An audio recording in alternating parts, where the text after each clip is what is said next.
Bon, ben voilà, on a passé une bonne soirée. Je reçois mon neveu, qui est mon filleul, donc le fils de ma sœur, hein, qui vient à la maison voir le match. Le seul match qu'il vient voir à la maison depuis le début de la saison, on le perd contre le 18e, Ajaccio. Moi, je connaissais ce club via mes vacances en Corse. Ouais, tu vois, je pensais que je suis dur avec vous, mais là, je respecte pas. Bon, salutations à toutes et à tous. Steve, supporter of Marseille, accompagné de mon neveu Jordan. On va débriefer. Non, on va pas trop débriefer parce que je suis en colère. Ce match OM Ajaccio, 10e journée de Ligue 1 Uber Eats, défaite à domicile, impeccable 2-1. C'est parti.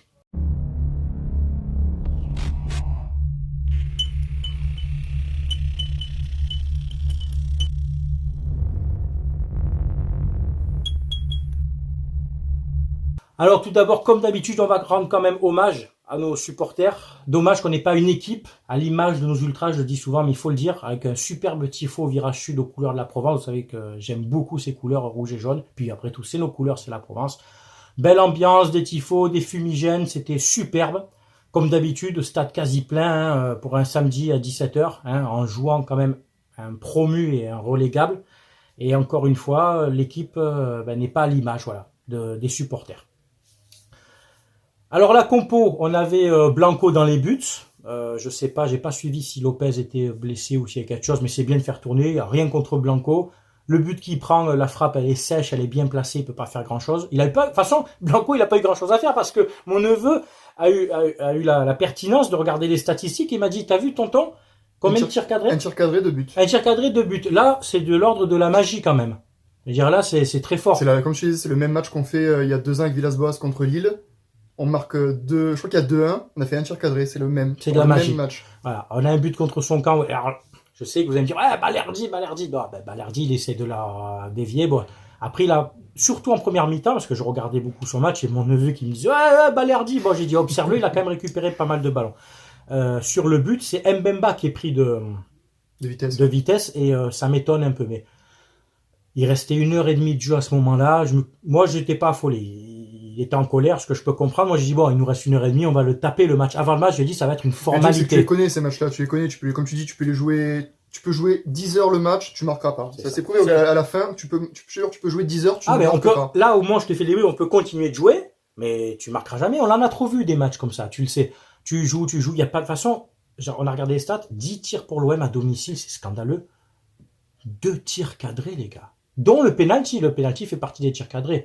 Le penalty qui est légitime, il n'y a pas de problème, il y a faute. Mais c'est trop peu. J'en veux pas à Tudor, qui a tenté, qui a fait du coaching, qui a fait du poste pour poste, il a changé la ligne d'attaque. Je pensais que Sanchez, j'avais pas vu les changements, je pensais que Sanchez était resté sur le terrain, mais ça m'étonnait parce qu'on le voyait plus, enfin j'entendais plus son nom. Non, il a fait des changements, il a fait rentrer poste pour poste Suarez à la place de Sanchez, Gerson, l'homme invisible, à la place d'Harit, et Ender remplacé par Yed, fait, tu as compris, les 3 devant. Avant ça, Verretou a remplacé Gay. Alors, Gay, je vais reprendre une phrase que Jordan m'a rappelé, que j'avais sorti sur un de mes tout premiers débriefs, et je vais la ressortir parce qu'elle est adaptée à toi, Pape Gay. Tu fais trop confiance à tes pieds, Pape, et je pense que tu as un ego surdimensionné avec tes pieds. Tu es mauvais, mon pote. Tu es pas bon. Tu ralentis le jeu, tes passes sont dégueulasses, tu n'as pas de physique, tu n'as pas de charisme, tu n'as pas d'amis, c'est compliqué. Je ne sais pas ce que tu fais dans cette équipe. On aurait dû te laisser à Watford. J'ai plus de tolérance avec toi. Tu as du temps de jeu, tu n'en profites pas. C'est comme tous ces joueurs qui pleurent pour avoir du temps de jeu, et quand on vous en donne, vous en profitez pas. Voilà. Under est malheureusement pour lui pas souvent titulaire. Il y a du bon et du moins bon, je crois qu'il rentre. Il y a de la percussion des dribbles, mais c'est dégueulasse. Il y a que Harit. Harit, Ouais. quand il rentre, il apporte un plus. Et heureusement qu'il est là. Et heureusement qu'il a, sinon tu finis le match, mais t'as même pas d'occasion. J'imagine que quand on l'a pris, j'étais pas plus emballé que ça. Parce que je me suis dit, j'aime bien le joueur d'Harit, mais je me suis dit, c'est pas niveau Ligue des Champions. Comme dernier joueur, je m'attendais vraiment. Non, Au final, je me dis, si on n'a pas Harit cette année, Ah ben si on n'a pas Harit cette année, c'est l'homme qui te crée des occasions, parce que Payet, vous savez, comme j'adore Payet, moi, mais là, tu enlèves son penalty, qui est d'ailleurs son 100e but. Félicitations pour ta carrière quand même, ça reste quand même un très bon joueur, mais cette année, il n'y est plus parce que je pense que la condition physique n'est pas là, et surtout, il n'enchaîne pas les matchs. Pourtant, son placement, c'est sa place de prédilection. Il est derrière l'attaquant, normalement, il devrait se régaler.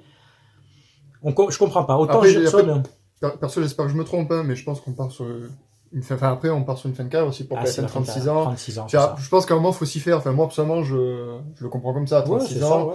Après, voilà. Après, moi, j'adore Payet, hein, mais ça n'a jamais été le joueur le plus assidu, qui fait le plus Non. attention à son hygiène de vie. Genre, c'est pas pour comparer à un Ronaldo qui. Ah non, c'est pas tu le vois, travailleur, voilà. hein, c'est ça, c'est J'adore Payet, hein. Je ne renie pas son talent. C'est un joueur qui a un talent de fou. Mais c'est vrai que, C'est peut-être ça qui lui fait défaut, c'est d'avoir peut-être cette régularité, cette rigueur de professionnalisme et d'avoir une hygiène de vie impeccable. Alors, pas de là du niveau de Ronaldo, parce que lui, c'est un extraterrestre, mais juste une hygiène de vie à la Sanchez. Alexis Sanchez, 33, il va sur ces 34 ans-là, vous avez vu la différence. Les courses, Ouais. enfin, il prend beaucoup de coups par match. Bon, Payet, pas un bon match, donc remplacé à l'heure de jeu en même temps que les deux autres, pardon. Et après, en fin de match, il a tenté, à un quart d'heure de la fin, il a fait sortir Caboret. Pareil, Caboret, tu n'as pas profité de ta titularisation. Dieng est rentré, et Dieng, c'est pareil. Et c'est là que tu vois que Klaus, c'est important. Oh là là, ben. Klaus, c'est Alors, fou. Hein, Caboret, ça percute, hein. Ça dribble, ça provoque. Mais tes centres, mon pote, c'est une catastrophe. Enlève les boîtes des chaussures. Tu verras que la chaussure en elle-même suffit pour jouer au ballon. C'est nul. Ces centres, c'est dégueulasse. Tavares de l'autre côté qui était, bon, le piston gauche habituel en ce moment, ça fait 2-3 matchs où peut-être une accumulation de fatigue pour lui aussi, c'est compliqué. Il y a de l'envie, il triche pas, il joue, il n'y a pas de problème, il fait sa part, mais au niveau technique, on a vu, il y a plein de fois où il a tenté des choses, je disais à Jordan, c'est pas possible, là, on dirait un joueur de DH, quoi. Des frappes à ras de sol éclatées, des passes qui partent, ça va pas. À la fin, dans les 5 dernières minutes, il fait 2 frappes de loin, je comprends Non, pas. Il y a ouais, mieux à faire. C'est du désespoir. C'est des frappes du désespoir. C'est- Il y a la fatigue, tu perds ta lucidité. De toute façon, j'enlève Rongier qui a été très bon au milieu. La défense, je vais pas, enfin les incriminer. Finalement, on a subi que ce soit Gigot, Balerdi et Mbemba, bon, chacun à un moment a fauté. Mbemba sur le premier but, il y est pas. Balerdi est coupable sur le second, même si c'est involontaire. Et Gigot a loupé une ou deux relances, mais ils ont pas fait un match catastrophique. Après, hein. je sais même pas s'il a dévie pas, si elle rentre pas, parce qu'il la touche pas tant que ça, Balerdi. Il faudrait que je revoie, mais il a dévié un peu. Je pense qu'elle rentre pas. Mais en fait, je pense que c'est surtout si Lopez qui est déséquilibré, il partait sur son côté droit, et du coup, le ballon est à gauche. Balerdi l'a dévié un peu, mais je sais même pas si, au final, s'il a dévié, est-ce que si moi, je pense qu'elle rentre pas, hein. Ouais, en fait, c'est une espèce de centre-tir. Et le fait qu'il a dévié. J'ai l'impression qu'il a dévié, mais vraiment un tout petit peu. En plus, comme tu vois, là où elle rentre, elle est dans le petit filet. Ouais, elle a ça du poteau. C'est-à-dire, s'il la dévie pas, à mon avis, c'est un centre-tir.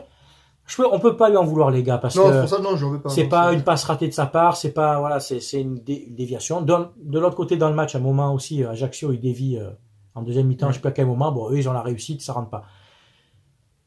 Bon, je vais pas vous faire comme je fais d'habitude, chaque joueur tel truc, on a fait le tour, je te dis, à part Rongier, la défense, les autres n'ont pas été bons. Sanchez a eu très peu de ballons, Payet, Gerson, ça va pas du tout. Gerson, je sais pas qu'est-ce qui t'arrive, mec, je sais pas, c'est pas Gerson, c'est personne, là, c'est plus dégueu. Mais j'ai pour espoir que Sampaoli le rappelle à Séville. Ouais, on te le vend à Séville, tu peux le payer en 4 fois sans frais, y a pas de problème. Là, Gerson, l'année dernière, t'avais fait un début de saison dégueulasse, tu recommences, bon, c'est bon, tu t'es acclimaté à la France, à la Ligue 1, tu dois justifier d'un certain statut quand même. Tu joues quasiment aussi ton poste, là. T'es un espèce de faux 10, t'es en 8. Bon, y a rien, quoi. Quand Ender ou Harry rentre à ta place, mon ami, on voit la différence. Quand un joueur voit une différence par un autre, ça veut dire que l'autre n'a vraiment rien fait, quoi. Donc là, on perd à domicile, on perd surtout notre invincibilité. Ouais, ça fait chier. En Ligue 1.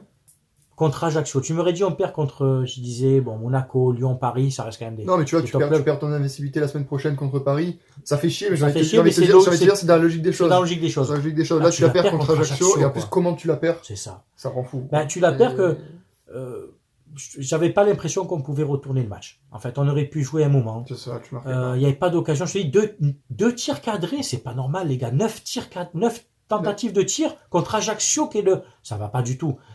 Alors, on a joué mardi en Champions League, mais on a joué quand même plus d'une heure, c'est ça, enfin plus d'une mi-temps en tout cas, à 10 contre 11. L'équipe a tourné. À un moment, je disais à Jordan, il y a peut-être de la fatigue, mais non, il n'y a pas de fatigue. Il y a eu un turnover, surtout qu'on a joué mardi, là il y a eu mercredi, jeudi, vendredi. Bon, c'est Ajaccio. Que tu aies un peu de fatigue en fin de match, mais merde, non.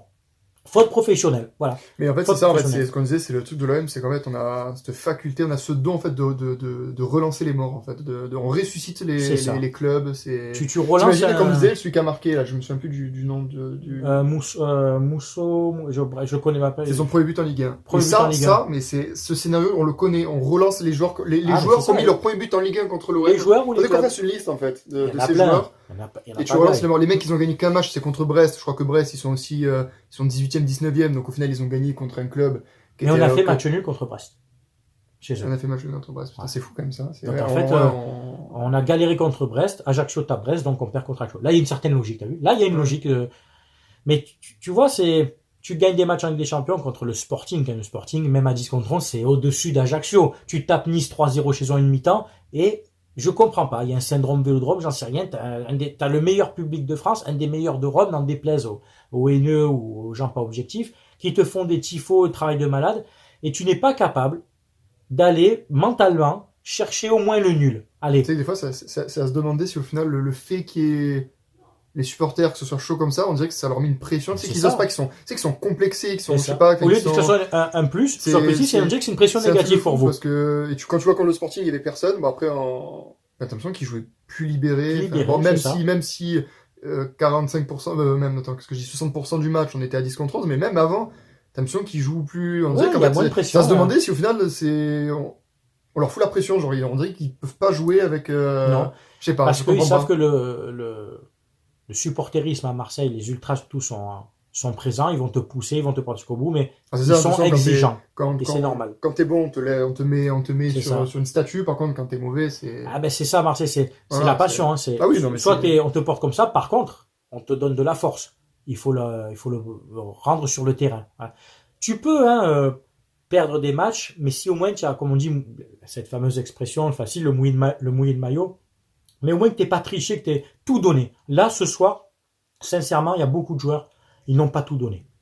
Surtout des Gay, des Gerson, Payet, allez, on va dire un cran en dessous parce qu'il arrive à un certain âge, mais il y a beaucoup de joueurs pour moi qui même ceux qui sont rentrés, qui demandent des places de titulaire, mais les gars, quand on vous la donne, arrachez-vous, quoi. J'en veux pas à Tudor, qui a fait ses changements, qui a tenté quelque chose. De toute façon, c'est pas lui non plus qui loupe des passes ou qui fait pas de frappe, hein. Souvent, j'ai incriminé les coachs quand c'était Garcia et tout, mais parce qu'ils ne faisaient rien pour gagner le match. Ils faisaient pas les bons changements, ou alors ils abusaient d'un joueur à un poste qui n'était pas le sien. Là, Tudor a tenté, et les joueurs n'ont pas répondu présent. À la limite, présent. le seul changement, c'est la sortie de Sanchez pour Harit. À la limite, j'aurais laissé Sanchez. Ouais. Après, peut-être c'est pour le faire souffler, je sais pas. Peut-être le faire souffler, mais j'aurais laissé... Moi, je pensais qu'on jouait avec deux attaquants, je te dis, parce que, bon, en même temps, on était à table, on parlait et tout, mais donc j'étais un peu plus loin de la télé en suivant le match, je te rassure, mais je me suis dit, putain, tu mets Sanchez Suarez, tu sors Gerson, Payet, ou tu t'enlèves un milieu de terrain, parce que c'est pas, à la limite, c'est pas Veretout qu'il fallait faire rentrer pour Gay. C'est laisser Rongier au milieu. Tu mettais plus de joueurs. De toute façon, on joue le tout pour le tout, hein. Et tu essayes d'aller chercher un résultat. Et ce qu'il a fait en faisant sortir Caboret, qui a été pas bon du tout, et faire rentrer Dieng. Alors Dieng, c'est pareil, tu demandes du temps de jeu, c'est bien, tu te bats, mais ta dernière action, elle est dégueulasse. J'ai pas compris pourquoi il la prend pas avec l'autre pied. Ouais, alors soit tu la contrôles. Il le prend avec le droit, enfin, je comprends pas. Il a choisi la solution la plus difficile, d'essayer un extérieur du pied droit. Alors soit tu essayes, parce que tu as le temps, hein, tu avais le temps d'essayer de la contrôler, de faire un crochet. Tente le gauche, mais là, ce que tu as essayé avec l'extérieur pied droit, Clinton NG sort de ce corps, mon pote, parce que ça s'est raté complètement. Voilà. Après, je note l'effort, je note l'appel. L'appel, il est bon, il révise pas et tout, mais... Sur dernier geste, pourquoi d'un coup, il a voulu la prendre forcément de son pied droit, alors qu'il était pas... Après, je sais pas, je suis pas à sa place, hein. Mais je pensais qu'il allait prendre de pied gauche. Dieng, c'est un battant, il fait des courses, tout ce que tu veux, mais on le sait, hein, devant le but. Après, c'est pas un tueur, quoi, hein. C'est à l'image même de Suarez, d'un autre registre, mais c'est des battants, tout ce que tu veux, mais c'est pas des tueurs. Au niveau des statistiques, on a 65% de possession. Donc là, on est dans une possession sans Paoli, mais stérile. Duel gagné 50-50. Et encore une fois, les duels aériens, on est, déficitaires, on est à 46%, malgré qu'on a des grands joueurs. Balerdi, Gigot, Gay qui est quand même là. Mais c'est un problème sur les corners, on les a bien vus, les corners offensifs. On aurait dit un match de Sampaoli. Un match de Sampaoli, genre, tu sais, t'as la possession, mais tu fais rien avec le ballon. 9 tirs alors que t'as 65% de possession. Sur les coups de pied arrêtés, alors que depuis le début de la saison, on avait pas mal de buts sur corner. Là, les coups de pied arrêtés, les corners encore au premier poteau, les coups francs dans le mur, enfin, on aurait dit un match de l'année dernière. C'était un match de l'année dernière, c'est ça. Tu pouvais le classer dans la, genre, moi, là, tu me montrais un match, bon, c'est Ajaccio, donc forcément, c'était pas l'année dernière, mais par exemple, tu m'aurais montré ce match, tu m'aurais dit c'était un match avec Sampaoli, je t'aurais cru. Ah ben, ça passe, c'est ça. Donc, écoutez, c'est dommage. Là, on perd, on est toujours dans la moyenne des 2 points par match et on a plus 3 points. Lorient et Lens vont jouer, ils peuvent nous passer devant en cas de victoire, on peut se retrouver 4e. Bon, en sachant que voilà, on joue Paris. Après on joue Paris. Voilà, alors il y a pas, comment dire, C'est pas le feu encore, hein, il reste beaucoup de matchs et on est quand même là. Mais c'est dommage, voilà, de perdre à domicile. C'est dommage de perdre des points là. De perdre des points contre Ajaccio à domicile, quoi. Voilà, de même pas avoir le truc d'aller tirer un nul, quoi. Au moins, Lyon, tu vois, ils ont joué Toulouse, ils ont tiré le nul, quand même. Ils ont pas perdu le match. Enfin, voilà, c'est à vous, comme d'habitude, de commenter, de donner votre avis, que tu sois supporter de l'OM, d'Ajaccio, d'une autre équipe. Tu sais qu'avec moi, on respecte toujours les avis de chacun. Et puis, on se voit la semaine prochaine pour le prochain débrief. Je crois que c'est le match retour contre le Sporting, si je dis pas de bêtises. Voilà. C'était Steve, supporter of Marseille, accompagné de mon neveu Jordan. Portez-vous bien, bon week-end à tous. À très bientôt. Ciao, ciao tout le monde.